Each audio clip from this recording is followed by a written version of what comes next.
이스라엘 백성들은 이제 시내산에서 만반의 모든 교육과 훈련을 다 마치고 이제 첫 행군을 시작한 이후에 첫 번째 얼마 가지 않아서 이제 먹을 거에 대한 원망과 불평이 나옵니다. 그랬을 때 다베라의 그런 어떤 사건을 통해서 하나님께서는 심판하시죠. 그리고 또 이어서 섞여 사는 무리가 탐욕을 부려서 이제 온 이스라엘 백성들이 그에 대한 그런 동조를 하게 됩니다. 그래서 똑같은 사건을 다시 한번 반복을 하니까 이에 대해서 모세마저 하나님 앞에 불평하고 있는 그런 내용들을 보죠. 이랬을 때 하나님께서 모세를 이렇게 긍휼히 여기시고 이제 혼자 짐을 짓는 게 아니라 70인 장로들을 세워서 지게 하고, 그리고 그들이 먹을 것을 가지고 탐욕을 부림으로 말미암아 이제 기브온 핫다와라 해서 또다시 불평한 내용들에 대한 심판을 진행을 하십니다. 여기까지는 이스라엘 범죄가 점점 확장되어져 나가는데, 오늘 본문의 내용을 통해서 보면은 이제 완전한 죄악 가운데 거하게 되는 장면이 소개되고 있어요. 왜냐하면 백성들의 원망과 불평이 아니라 이제는 지도자들의 원망과 불평이, 그러니 총체적인 그런 비방 가운데 놓여져 있는 그런 내용입니다. 여기도 역시 마찬가지로 핵심은 욕심이죠. 내가 지도자가 되고 싶어 하는 그런 내용. 그래서 건수가 나타납니다. 2장 12장 1절 내용을 보니까 모세가 이방 여인을, 취해도 이방 여인을 취한 거예요. 그래서 미리암과 아론, 그 순서를 보게 되면은 주동자가 바로 미리암이다라는 사실을 알 수 있습니다. 그래서 미리암과 아론이 모세를 비방해요. 그러면 미리암과 아론이 모세를 이렇게 비방하는 그 내용은 근거가 있어요. 율법을 어겼다, 이런 어떤 내용으로 근거를 삼습니다. 그래서 이제 탐욕의 핵심 내용이 뭐냐면은 그런 지도력에 대한 도전을 이렇게 표하고 있는 거예요. 모세와만, 하나님이 모세와만 말씀하셨냐? 우리하고도 말씀했다. 그러면 결국에 세우신 하나님의 지도자의 그 지도력에 반기를 들게 되는 거죠. 질서를 무너뜨리는 거죠. 하나님의 세운 사람을 멸시하는 것은 곧 하나님을 멸시하는 그런 사건이 되어지는 거죠. 그랬을 때 우리 하나님께서 4절 읽어본 본문 중에 이런 말씀을 하세요. 여호와께서 갑자기, 다시 여호와께서 어떻게? 갑자기. 이것은 매우 상황이 심각하다라는 사실을 우리 하나님께서 인지하고 계시는 거예요. 그러니까 여기서 중요한 내용 중에 하나는 언제든지 원망하고 불평할 수 있어요. 그런데 그 원망하고 불평하는 그 자리에 눈으로 보이지 않고 손으로 만져지지 않는다 해서 하나님이 안 계신 게 아니라 그 원망의 모든 내용들을 하나님께서 친히 보시고 들으시고 모든 것을 아신다는 사실을 기억하시기 바랍니다. 그러니까 상태가 상당히 심각하니까 갑자기 모세와 아론과 미리암에게 이렇게 너 3명 회막 앞으로 나와, 지금 이렇게 표현을 하고 있습니다. 그래서 즉각적으로 그들이 순종하죠. 5절에 보니까 여호와께서 어디에서 강림하셔요? 구름 기둥에서 강림하신다. 그러면 구름 기둥과 불 기둥에 대한 내용의 핵심은 크게 3가지 내용이 포함이 됩니다. 이스라엘 백성들이 광야 생활을 할 때 구름 기둥, 불 기둥으로 함께 하셨어요. 그러면 구름 기둥, 불 기둥은 어떤 내용이냐? 하나님께서 인도하시고 또 하나님께서 보호하시고 역시 하나님께서 자비를 베풀어 주시는 그런 극률하신 상징. 그래서 첫째 인도, 두 번째 보호, 세 번째 긍휼. 이게 뭐예요? 구름 기둥에 대한 상징입니다. 그러니까 구름하고 구름 기둥하고는 조금 분리돼요. 구름 그러면 하나님의 임재를 얘기하지만 구름 기둥은 광야에서 우리 주님께서 이스라엘 백성들과 함께 하시면서 구름이 뜨면 이스라엘 백성들이 이렇게 진행하고 멈추면 진을 친 내용을 통해서 인도하셨다. 그리고 낮에는 해에 상하지 않도록 구름 기둥으로 이렇게 보호해 주시고 밤에는 불 기둥으로 이렇게 춥지 않도록 보호해 주신 그 내용은 전적인 하나님의 사랑의 발로예요. 그래서 긍휼 이렇게 세 가지 내용으로 우리가 살펴볼 수가 있습니다.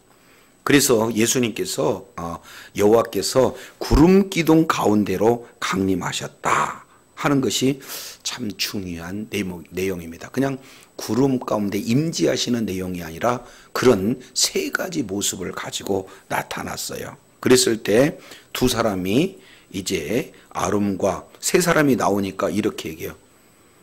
아론, 미리암 앞으로 이렇게 얘기하는 거예요. 그러니까 세 명 나와 그러면 세 명 다 부른 게 아니라 그 중에 두 명을 따로 부르는 그런 장면입니다. 여기서 아론은 제사장, 대제사장이죠. 미리암은 출애굽기 15장 내용을 보면은 선지자 이렇게 표현해서 동시에 아론과 선지자 역시 마찬가지로 하나님의 인도를 받는 자들은 분명합니다. 그렇다면 여기에서도 질서가 있어요. 그래서 하나님께서는 이제 질서 문제를 가지고 그런 지도자의 권위에 도전하기 때문에 이 내용에 대해서 하나님이 분명하게 말씀하는 내용이 소개되고 있습니다. 그 중에 6절에서 8절까지 이 내용은 참으로 중요한 내용이 소개가 되고 있어요. 자, 6절 내용을 보면 이런 말씀을 하십니다.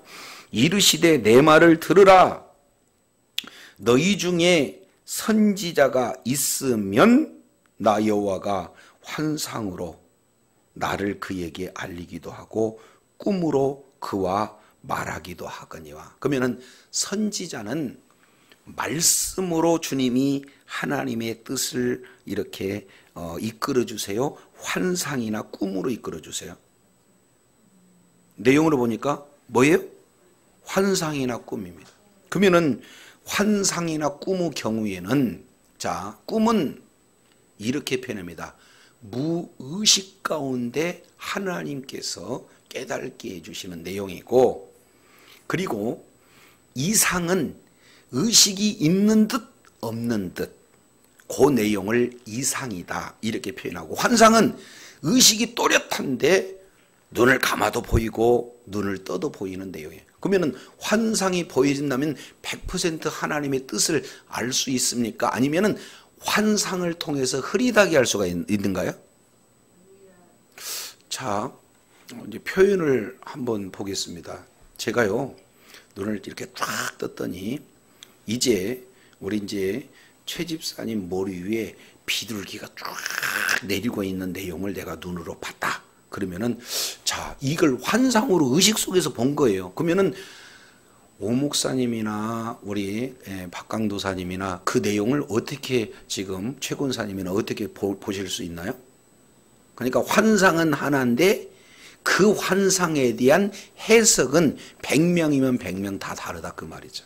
그러니까 환상을 통해서는 하나님의 정확한 뜻, 의도를 바로 알 수 있어요, 없어요?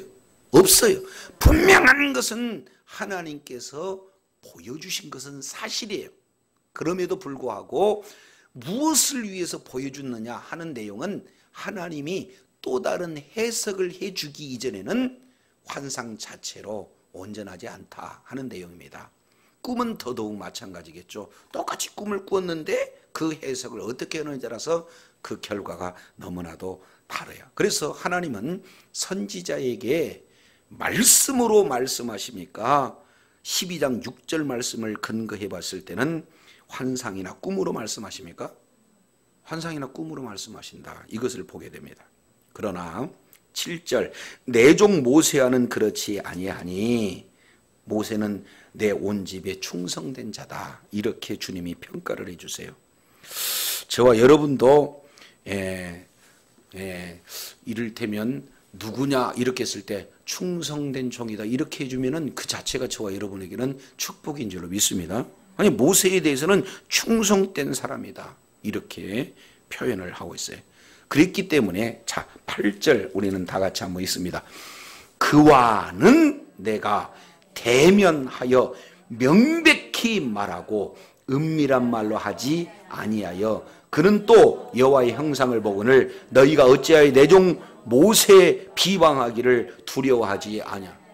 그러면 여기서 본다면 말씀과 환상과 꿈에 대한 내용을 통해서 보면은 어떤 것이 우입니까? 말씀이 분명하게 말씀하고 있어요. 나는 모세와는 말씀으로 대면하고 있다. 이렇게 말씀해요. 그러니까 말씀은 우리가 성경 말씀을 그대로 읽으면은 1000명이든 10,000명이든 하나님이 지금 무슨 말씀이신지 알아요, 몰라요? 근데 꿈과 환상은 100명이고 1000명이고 다 다르다 그 말이에요. 그러면은 진짜로 하나님의 뜻을 바로 깨닫고 바로 증거할 수 있는 그런 어떤 내용은 하나님의 말씀이기에 오늘 모세에게는 뭐를 주셔요? 말씀을 주셔요. 그리고 선지자에게는 바로 이상과 환상과 그리고 꿈을 통해서 말씀하신다. 그러니 수준이 차이가 있다 그 말이죠. 그러면 우리는 말씀이 깨달아지고 말씀이 믿어지는 것이 어마어마한 축복인데 기도 많이 한다고 하는 속칭 기도파라고 하는 분들이 환상 봤다고 하면 막 거의 뒤집어진다 그 얘기는 오늘 말씀을 보면은 부러워해야 되는 거예요? 좀 돌봐줘야 되는 거예요? 그렇지 않습니까? 근데 모르니까 막 두려워하고 어떻게든지 환상 보려고 애를 쓰는 그런 어떤 내용들을 보면은 말씀을 그 말씀에 대한 그 권위와 그 말씀 속에 있는 생명과 능력을 제대로 깨닫지 못했기 때문에 흐릿한 환상이나 꿈을 더 선호하는 신비적인 그런 모습을 선호하는 내용으로 보여진다는 것을 정확하게 말씀하고 그래서 모세의 당신하고만 얘기했냐? 우리도 얘기했다. 똑같이 얘기한 것은 맞아요. 근데 말씀으로 우리 주님이 주어지는 거하고 환상과 꿈으로 주어지는 것은 엄연히 차이가 있다. 그런데 어떻게 꿈과 환상으로 나의 뜻을 전달받은 너희가 말씀을 통해서 전달받은 모세를 비방하는 것을 두려워하지 않느냐? 이렇게 우리 주님이 말씀하신다 그 말이에요. 하나님의 말씀이 저와 여러분의 심령 가운데 믿어지고 그리고 이 말씀을 깨닫는 것은 하나님의 놀라운 축복의 그런 내용인 줄로 깨달으시길 바랍니다. 굉장히 중요한 것은 말씀이 그러니까 말씀은 하자가 없어요. 말씀 그대로 우리 주님께서 진행하기 때문에 그렇습니다. 그래서 이 세 번째 지금 불평의 내용은 첫 번째는 먹을 것, 두 번째도 먹을 것. 첫 번째는 먹는 거에 대한 내용이지만 두 번째는 고기를 먹는 거에 대한 내용이죠. 세 번째는 지도력에 대한 도전이에요. 이게 정말로 교회에서 가장 강력한 위험 요소가 돼요. 이제 부교역자나 또 교회에서 이런 지도자라고 이렇게 하는 그런 분들이 담임 목사님에 대해서 이 그 지도력을 흔들어 버린다. 그 얘기는 하나님께서 기뻐하시지 않는다라고 적용을 해볼 수도 있습니다. 지금 모세와 말씀해요. 우리하고도 말씀하는 거 아닙니까? 그런데 우리 주님께서는 말씀을 통해서 말씀하는 거하고 환상과 꿈을 통해서 말씀하는 거에 대한 정확한 규정을 이렇게 진행하십니다. 그래서 이것을 정확하게 깨닫게 해주시고 난 다음에 9절 우리 한번 읽어볼까요? 시작. 여호와께서 그들을 향하여 진노하시고 떠나시. 중요한 것은 그 하나님이 세운 지도자를 이를테면은 그 지도력에 도전하는 것은 곧 누구에게 도전하는 겁니까? 하나님께도. 그래서 하나님께서 떠나버리셔요. 너무 무시무시한 내용입니다. 그렇기 때문에 굉장히 중요해요. 저도 이제 우리 아이들 둘이 싸워요. 만약 가만히 보면 동생이 억울할 만해. 왜 그러냐면 누나가 너무 억지를 쓴 거예요. 그러니까 막 억울하니까 대들어. 그러면은 저는 누나 편을 들어줘야 돼요? 또 이렇게 동생 편을 들어줘야 돼요? 네? 냅둬야 돼요? 둘이 나와봐. 그렇게 해가지고 거기서 저는 질서를 가르쳐줘요. 동생한테 이렇게 얘기해요. 너한테 잘해줘야 누나니? 못해줘도 누나니? 못하든 잘하든 억울하게 하든 너네 누나야. 너네 누나야. 억울해도 너는 누나야. 이렇게 얘기를 해. 그럼 얘가 막 팍팍 울다가 나중에 그러네? 하고 꺾여. 그러니까 누나이니까 잘못해도 우길 수 있고 그래도 누나다.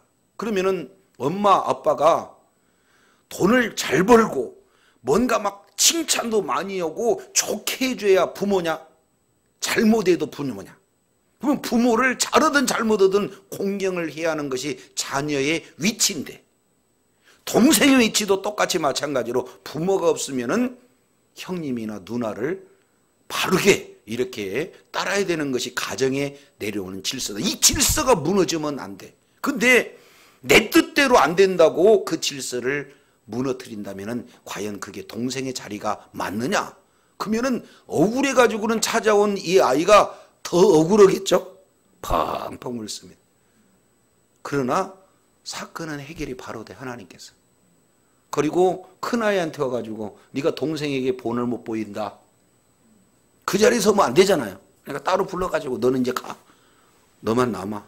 그리고 동생한테 그런 내용들을 잘 본을 보이고 사랑으로 해야 진정으로 따르지 우격다짐으로 해서 되는 문제가 아니다. 해서 다른 건 몰라도 뭔만 가르쳐요?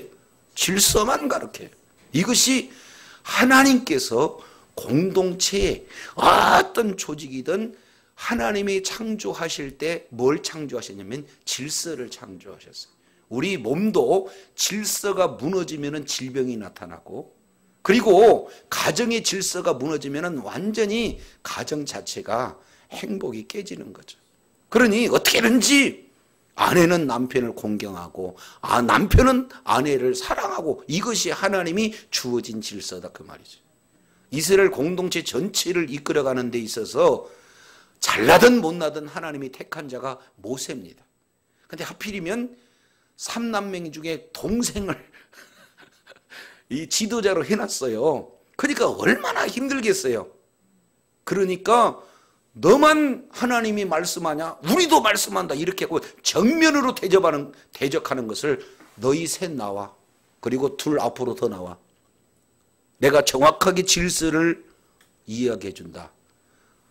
환상과 꿈으로 하는 선지자와 직접 하나님의 말씀으로 대면하는 그런 자와 어떤 것이 순서가 맞아? 근데 너희가 말씀으로 대면하는 모세를 이렇게 비방하는 것을 어찌 너희들이 두려워하지 않느냐 하면서 9절 내용을 봤더니 하나님이 그들을 향해서 진노하고 있는 거예요. 나도 지도자가 되겠다는 그 탐욕을 꿈게 되는 겁니다. 그랬을 때 하나님께서 뭐 하셔요? 떠나고. 말씀에 불순종하는 것이 죄고, 죄가 임하는 그 공동체에는 하나님께서 떠난다 하는 내용들을 보게 됩니다. 굉장히 중요한 내용이. 그러면은 하나님이 떠난 결과는 얼마나 무시무시한가. 10절 우리 한번 읽어보겠습니다. 시작. 구름이 장막 위에서 떠나갔고 미리암은 나병이 걸려 눈과 같더라. 아론이 미리암을 본즉 나병이 걸렸는지라. 여기서 참 중요한 것은요, 구름, 하나님이 떠나가니까 동시에 뭣도 떠나가요? 그러니까 구름은 하나님의 임재의 상징이에요. 하나님은 눈에 보이지 않지만 구름은 우리 눈에 보이잖아요. 그러니까 구름이 있은 그 내용은 하나님도 함께 계셔. 근데 먼저 하나님이 떠나니까 구름도 떠나가 버리는 거예요. 이것은 이미 민수기 5장에서 말씀을 하고 있어. 하나님이 함께한 군대가 돼야지. 하나님이 함께하진 군대는 아무것도 아니다. 그러면은 정말로 하나님이 함께하기 위해서는 무슨 문제가 이렇게 적용돼서는 안 되느냐? 죄 문제. 그래서 질서를 파괴하고 하나님이 세우신 지도자를 멸시하는 그 자체가 죄가 되니까 하나님께서는 너희와 함께하지 않는다라고 얘기를 하니까 하나님이 함께하지 않는 결과가 바로 나타나는 것이 뭡니까? 나병이에요. 근데 이 나병, 이 내용을 통해서 살펴봤더니 미리암이 그래요. 왜 그렇습니까? 주동자, 원인 제공자예요. 미리암이.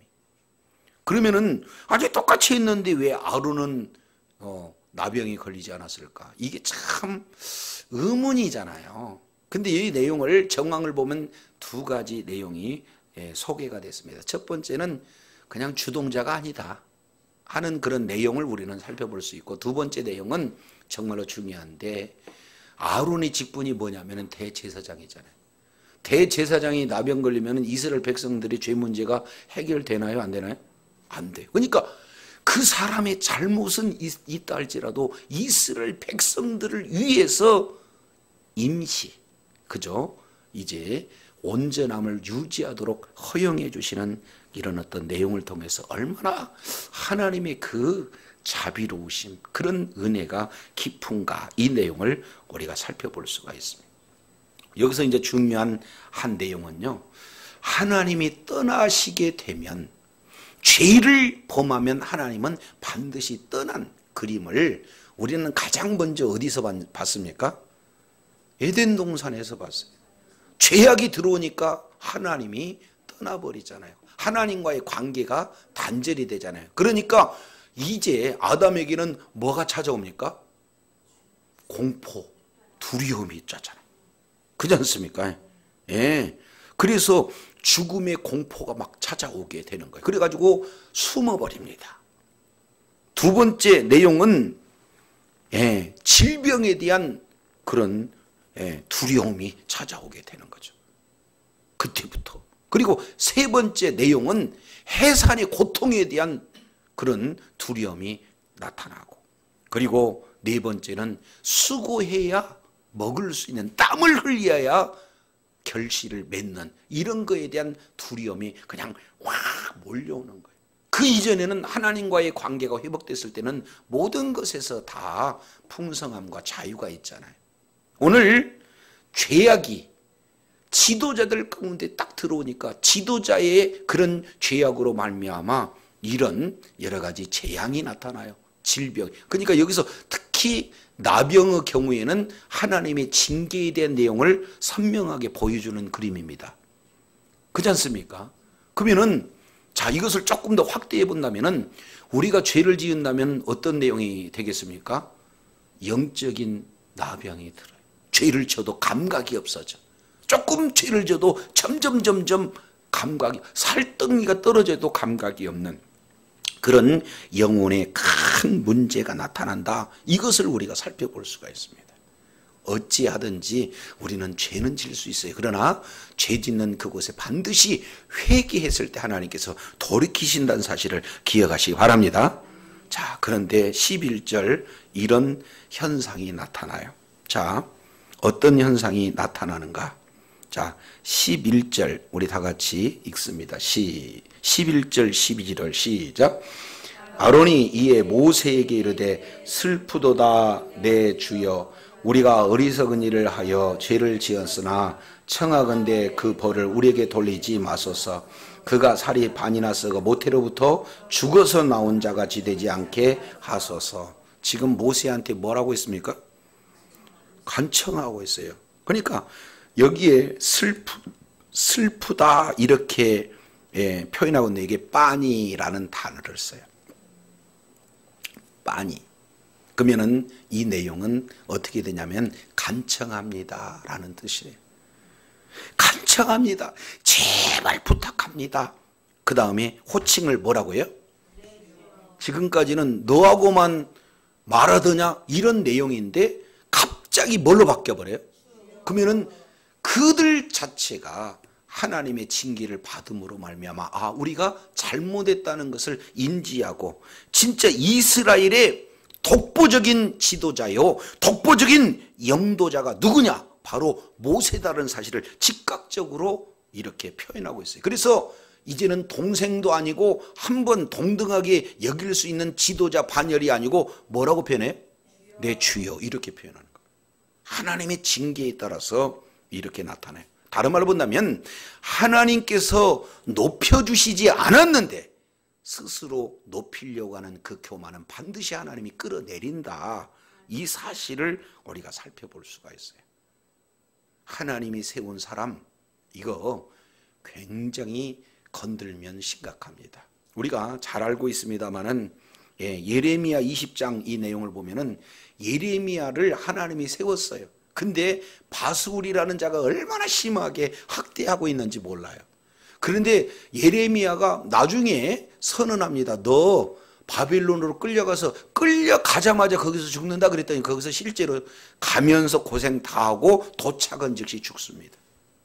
그러니까 하나님께서 세우신 질서 이것을 파괴하는 것을 유다서 1장 6절 이 내용을 통해서 보면 사탄의 그런 어떤 유혹이 넘어간 케이스다 이렇게 보게 되어지는 거예요. 그래서 구약성경 내용을 통해서 살펴볼 수 있고 우리가 잘 알고 있는 에스더서 내용을 보면은 모르드게를 누가 건드려요?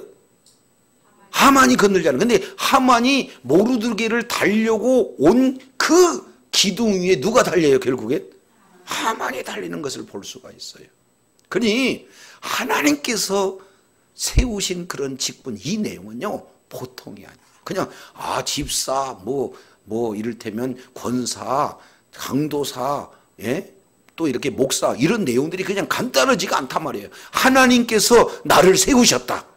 하나님께서 나를 세우셨다는 것은 하나님이 이제 하나님의 그런 어떤 주권이 그 속에 포함이 되어 있어요.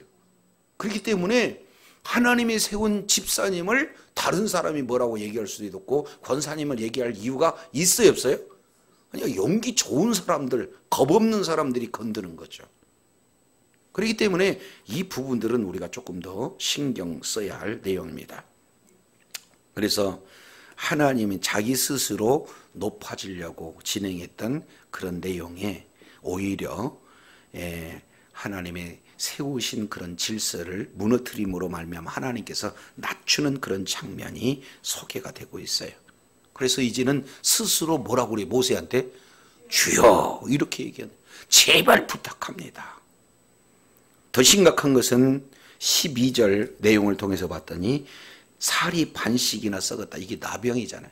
우리 모든 영혼의 문제에 최악의 결과가 이렇게 어마어마한 그런 결과들을 드러낸다. 그러니 예수 믿고 그냥 구원파들처럼 나 용서받았다 하니까 마음대로 살자?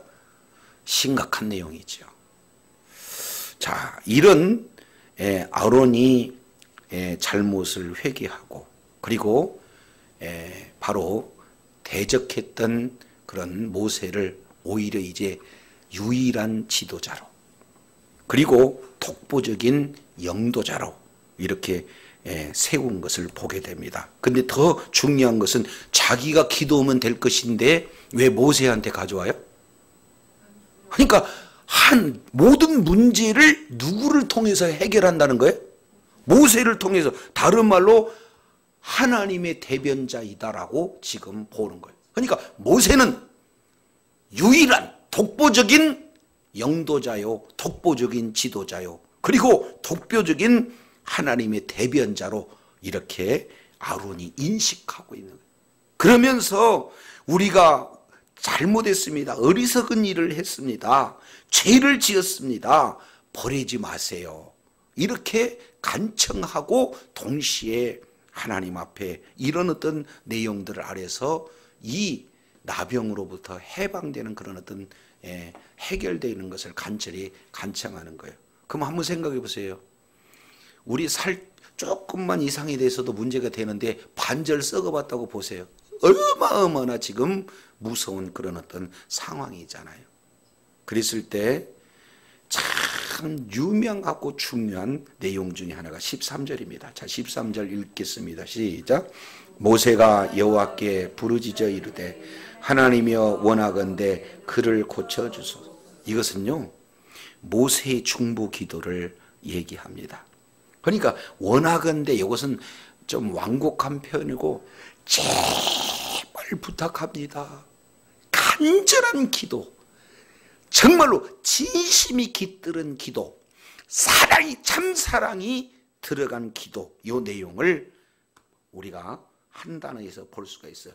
원하건대. 한번 따라합니다. 원하건대. 이 내용 하나에 참사랑이 들어가 있고 그 속에 진실이 들어가 있고 하나님 앞에 간절함이 들어가 있는 그 기도예요. 짧지만 하나님 그를 고쳐주세요. 방금 전까지 삿대질을 하는 사람 아니에요? 그러면은 요런 정도면 고소다. 보통 사람은 이렇게 생각할 수 있는데 모세는 그렇지 않아요. 예, 정말 위대한 지도자 모습을 이렇게 볼 수가 있습니다. 그래서 아주 간결하지만 그 속에는 간절함이 있고 그 속에는 사랑이 들어가 있고 그 속에는 바로 진리가 들어가 있어요. 이게 지도자, 중보 기도를 하는 그런 삶의 태도예요. 자, 이 내용은 성경 너무나 여러 군데 많이 나옵니다. 그 중에 대표적인 내용이 뭐냐면 여로보암이라는 자가 있어요. 열왕기상, 열왕기하가 되겠네요. 열왕기상 13장 1절부터 6절까지 하나님은 예루살렘에 있는 성전에서 우리 주님께서 만나주시겠다 하는데 여로보암이 자기가 생각했을 때 북이스라엘 사람들이 남유다로 제사 드리러 가면은 거기서 문제가 될까봐 아예 단과 베델에다가 성소를 지어놨잖아요. 그리고 첫 번째 제사를 드릴 때 하나님의 사람이 가서 책망합니다. 너 여기서 첫 번째 제사 드린 그런 자가 있다. 그러면은 이제 아예 그냥 뼈부터 하나님께서 태워버린다. 그러니 조심해라 그랬더니 메이아오고 손으로 딱 하는데 그 손이 굳어버리잖아요. 그러니까 여로보암이 어떻게 해요? 부탁을 해요. 이것 좀 해달라고. 그러니까 하나님의 사람이 여로보암의 굳어진 손을 회복시켜주는 내용을 볼 수가 있어요. 하나님이 쓰신 그런 사람들의 기도는 능력이 있습니다. 그렇기 때문에 모세가 똑같이 이런 기도를 하고 있어요. 그리고 사도행전 7장 60절 내용을 보면 돌로 현장에서 자기의 뜻대로 맞지 않는다고 해서 스데반을 죽이잖아요. 근데 스데반이 죽어갈 때 그냥 가만히 있어요. 저들에 대한 용서를 호소합니까? 이것은 어디서 나타나냐면은 바로 예수님께서 십자가에 죽으실 때 모든 자들이 저들이 알지 못해서 이렇습니다라고 하나님 앞에 위에서 기도하는 장면이 누가복음 23장 3절 4절 내용을 통해서 우리가 살펴볼 수가 있습니다. 그러니까 모세의 중보 기도는 곧 누구의 기도를 지금 예표하는 거예요? 예수님의 중보 기도를 예표하는 거고 동시에 저와 여러분을 향한 메시지다 그 말이에요. 어찌됐든 이렇게 대적하고 원수가 된다 할지라도 그를 위해서 사랑의 기도를 그리고 진실이 담겨진 기도를 그리고 간절한 기도를 이렇게 하는 것이 바로 우리 신앙인이 가져야 할 그런 내용이다 하는 부분들을 지금 이렇게 말씀을 하고 있습니다. 그런데 14절 보세요. 여호와께서 모세에게 이르시되 그의 아버지가 그의 얼굴에 침을 뱉을지라도 얼굴에 침 뱉는 것은 그렇죠. 아주 심한 모욕이고 수치예요. 동시에 이스라엘 백성들은 더 나가서 저주로 인식하는 그런 그들의 사고가 있어요. 그러니까 나에게 심한 모독을 주고 또 저주를 했다. 그런 내용을 얼굴에다가 침 뱉었다. 이런 어떤 내용입니다. 아이고, 내가 캄보디아 가가지고 지금 현재 있는 뭡니까 지도자 동상이 막 예전에 큰 동상이 있어요. 거기 가서 사진을 찍자는 거예요. 그래서 내가 찍는데 아니 저분 그러면 손가락으로 우리는 가리키잖아요. 근데 손가락으로 지적하는 것이 이 사람들은 싸우자는 그런 느낌이래요. 그러니까 손을 빨리 내리라는 거예요. 손을 내리라는 거예요. 이거 심각한 문제라는 거예요. 그러니까 이스라엘만이 가지고 있는 그런 내용은 얼굴에 침 뱉었다. 이보다 수치와 모독이 없고 또 이보다 저주가 없다. 이런 어떤 뜻으로 그들은 해석해요. 그래서 아니 아버지가 말씀을 이렇게 어기고 패역한 아들한테 얼굴에다가 침 뱉었다. 아버지가 아들을 바르게 이끄는데 침 뱉은 그 자체도 수치가 된다. 그러면 그런 내용이더라도 최소한 7일 정도는 부끄러움을 갖지 않겠느냐. 근데 하물며 하나님을 데려가는, 하나님이 세운 지도자를 비방하는 것은 비교할 수 없는 그런 하나님이 모독을 받고 수치를 받은 내용이에요. 그러면 더 많은 징계를 받아임에도 불구하고 7일 정도만 받아라. 이렇게 얘기하는 것은 모세의 기도 응답에 대한 그런 하나님의 그 기도에 대한 응답이자 결국에는 징계를 하되 많이 하시겠다는 것을 최소화하겠다는 거예요. 이것은 하나님의 성품입니다. 근데 그 하나님의 성품이 그대로 이루어지기 위해서 모세의 그 참사랑의 중보 기도가 있었기에 하나님께서 지금 들어주시는 내용들을 보게 됩니다. 그래서 15절 우리 한번 읽을까요? 시작. 진영 밖에 이레 동안 갇혀 있고 백성은 그를 다시 들어오게 하기까지 행진하지 아니하였다가 그 후에 백성이 하레소를 떠나 파란 광야에 진친이라. 자, 이 내용을 통해서 보면은 이제 격리해서 있을 기간이 어떻게 됩니까? 약 7일 동안 있어요. 밖에서 갇혀 있습니다. 그러니까 폐쇄된 공간 거기에 격리해서 이렇게 진행이 되는 거예요. 그러면 그 자체가 7일 동안 있으면은 많은 이스라엘 백성들이 알까요, 모를까요? 알아요. 그 자체가 수치입니다. 그러니까 스스로 높아지려고 하면은 이렇게 큰 재앙도 수치도 그리고 그에 따른 두려움도 임하고 있다는 것을 우리는 아담이 에덴 동산에 있었던 내용과 오늘 미리암을 통해서 나타나는 걸로 볼 수가 있습니다. 오늘날도 역시 마찬가지로 이 죄는 그 싹시 사망 이렇게 표현합니다. 굉장히 이렇게 문제가 되는 거예요. 그래서 우리는 우리들의 모든 죄와 허물을 예수님이 십자가에서 담당하심으로 말미암아 모든 죄 사함을 받은 존재인 줄로 믿습니다.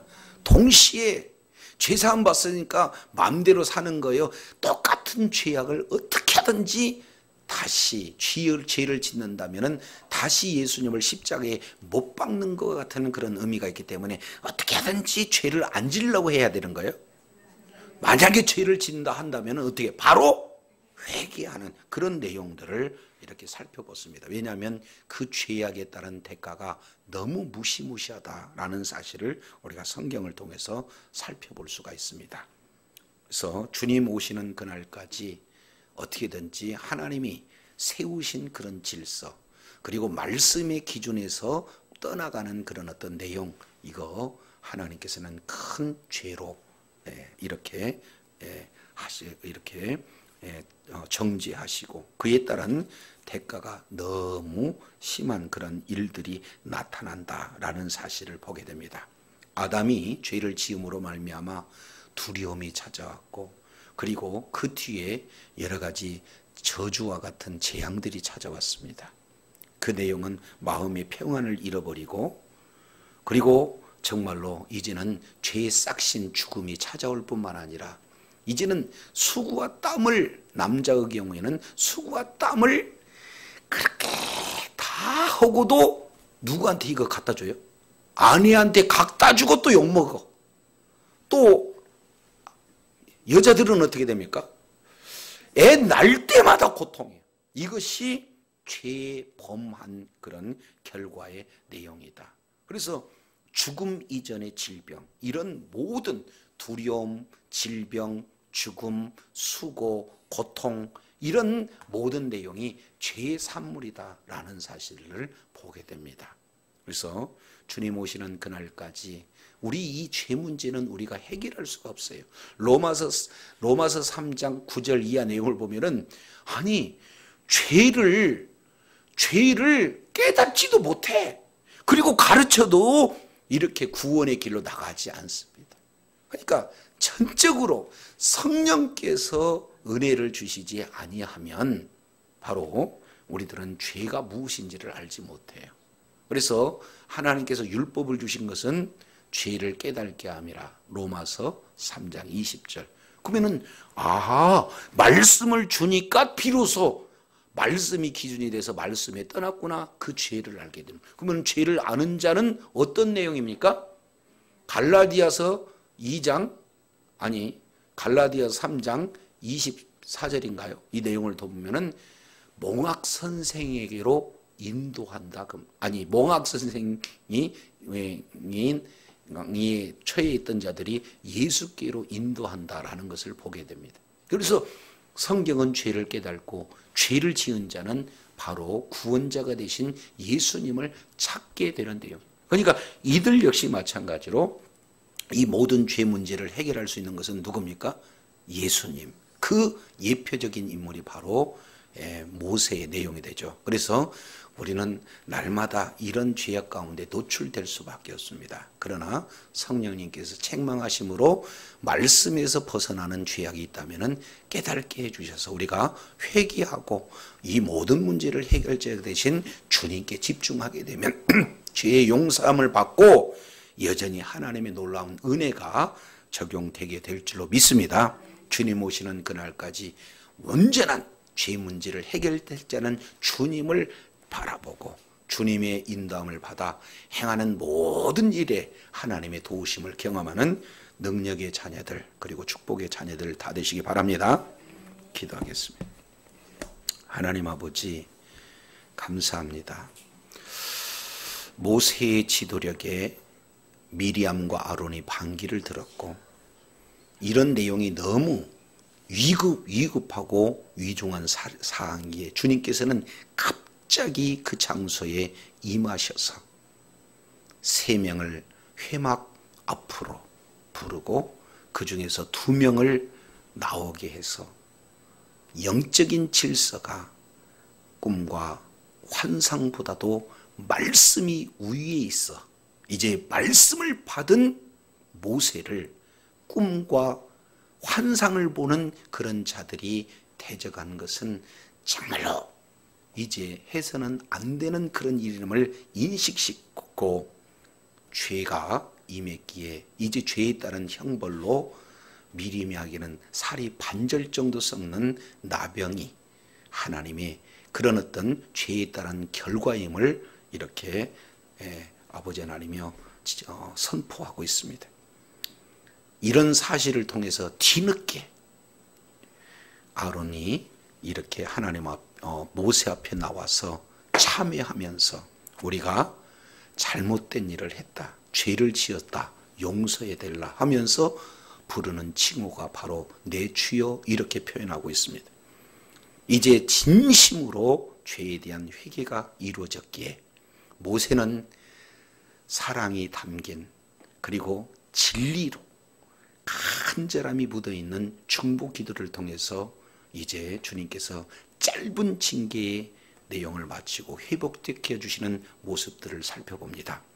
거룩하신 하나님, 이제 하나님의 징계로 나만 장군이 징계를 받았던 것처럼 우시야 왕이 이렇게 징계를 받았던 것처럼 이제 미리암도 이렇게 징계를 받은 그런 내용이 있지만 이제 예수님의 모형인 모세가 기도함으로 모든 죄 문제에서 이렇게 해결됐듯이 우리 역시 우리가 많은 죄악 가운데 노출되어서 우리는 사망이라는 그런 죄의 싹을 당연히 받아임에도 불구하고 예수님이 우리를 향한 십자가에서 구원하심과 동시에 오늘 또 우리를 위해서 중보기에 두신 그 내용을 통해서 우리가 죄악에 노출되어 있지만 여전히 생존하며 하나님 자녀로 살아갈 수 있는 은총을 베풀어 주신 것 감사합니다.